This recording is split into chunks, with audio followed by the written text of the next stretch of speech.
आपण बोलवलेले आहेत सर्व तीर्थ सर्व देवी देवता. मग सांगितलं कलशस्य मुखे विष्णू कंठे रुद्र समाश्रिता मूल्ये तत्स्तो ब्रह्मा मध्ये मातृ गणाश्रुता. कलशाच्या मुखाला विष्णू, कलशाच्या कंठाला रुद्र आणि पार्श्वभागामध्ये ब्रह्मा. 33 प्रकारचे देवता या जलामध्ये स्थित आहेत. या सर्वांचे आशीर्वाद प्रदान व्हावेत, आपल्याला मिळावेत व या वातावरणामध्ये जे काही गंगा यमुना सरस्वती ज्या काही नद्या समुद्र कालावधी लागेल भरपूर लागेल. पूजा आपली किती लांब आपल्या माती धारण करून घेतला.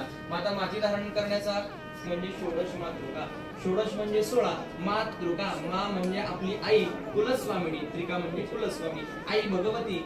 आमंत्रण कोणाला द्यायचं तर कसं देणार आहोत? तुमच्या घरचं एक जणच या असं म्हणणार आहे का?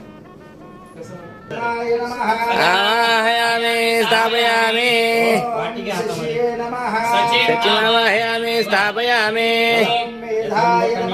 मेधामावाहयामि स्थापयामि